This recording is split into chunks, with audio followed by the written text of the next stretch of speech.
अब आपको बताएं कि वफाकी हुकूमत ने आज़ाद जम्मू कश्मीर के मसाइल के हल के लिए 23 अरब रुपए की मंजूरी दे दी है। मज़ीद तफसीलात जानते हैं डॉन न्यूज़ के नुमाइंदे इरफान सिद्दूज़ई से। इरफान, क्या तफसीलात हैं, आगाह कीजिएगा। जी, वज़ीर आज़म की ज़ेर-ए-सरबराही एक इंतहाई आला सतह का इजलास जारी था जो अभी भी खत्म हुआ है और आज़ाद कश्मीर के जितने भी एहतजाज करने वाले लोग हैं उनके लिए एक खुशहाल खबर ये है कि वज़ीर आज़म पाकिस्तान मियां मोहम्मद शहबाज शरीफ ने आज इस इजलास में 23 अरब रुपए की सब्सिडी का ऐलान कर दिया है और ये सब्सिडी आटे और जो बिजली के बिल है उनकी मद में जो है उनको अदा की जाएगी। और ये आज चौथा दिन था एहतजाज करने वालों का, वो सड़कों के ऊपर से उन्होंने लॉन्ग मार्च का ऐलान कर रखा था डडियाल से लेके मुजफ्फराबाद की जानिब। तो अभी जो मुजाहिरीन है वो बाग ही पहुंचे थे कि आज आला सतह का इजलास हुआ जिसमें वज़ीर उमूर कश्मीर और गिलगित बल्तिस्तान अमीर मकाम, इसके अलावा आज़ाद कश्मीर की जो क़यादत है वो इसमें शामिल थी। आज़ाद वज़ीर आज़म इसके अलावा पाकिस्तान से ख्वाजा और पूरे सिक्योरिटी के डिपार्टमेंट वजीर वो भी आज मौजूद थे साला से इजलास में। वज़ीर आज़म को तफसीली ब्रीफिंग दी गई कि एहतजाज करने वाले जो लोग हैं उनकी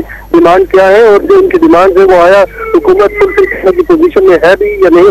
इसके बाद तफसीली गौर किया गया और उसके बाद वज़ीर आज़म ने 23 अरब रुपए सब्सिडी देने का ऐलान किया। जी अच्छा, इरफान सिद्धू से ये भी बताइएगा कि जो लोग वहां पर धरने के लिए पहुंचे हुए हैं क्या वो मुंतशिर होना शुरू हो गए हैं?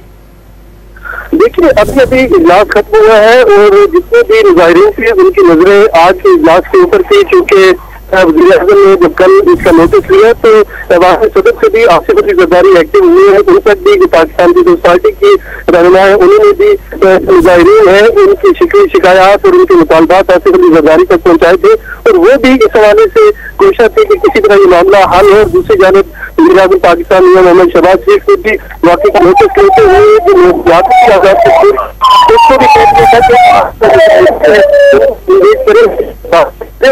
मुजाहिदीन को भी खेत में था वाज़ेह तौर से पैगाम दिया था कि सरकारी इमदाद को नुकसान ना पहुंचाए, एहतजाज कर रहे आपका हक है, लेकिन रियासत के खिलाफ अगर सरकारी इमदाद को नुकसान पहुंचाया गया या जो रियासती ड्यूटी के ऊपर है खास करके पुलिस अफसरान उनके साथ किसी भी किस्म की बदतमीजी या किसी भी किस्म का नुकसान बर्दाश्त नहीं किया जाएगा। तो आज इजलास में और उस इजलास में बिना आखिर उनको सब्सिडी दे दी गई और ये सब्सिडी अवामी एक्शन कमेटियां हैं जो कायम की गई है उनके सरदार तक अभी भी मैसेज चला जाएगा और उसके बाद यकीनन ये लोग मुंतशिर हो जाएंगे और ये उनके लिए एक बड़ी कामयाबी है। यही मुतालबात लेके चले थे मुजाहिरीन मीरपुर से मुजफ्फराबाद के जब उन तक इतला पहुंचेगी तो यकीन यही वो मुतालबात है जिनकी उनको डिमांड कर रहे थे और ये मुतालबात होने के बाद यकीन वो मुंतशिर हो जाएंगे। जी, वज़ीर आज़म की ज़ेर सदारत आज़ाद कश्मीर की सूरत हाल पर इजलास में फैसला हुआ है। वफाकी हुकूमत ने आज़ाद जम्मू कश्मीर के मसाइल के हल के लिए 23 अरब रुपए की मंजूरी दे दी है।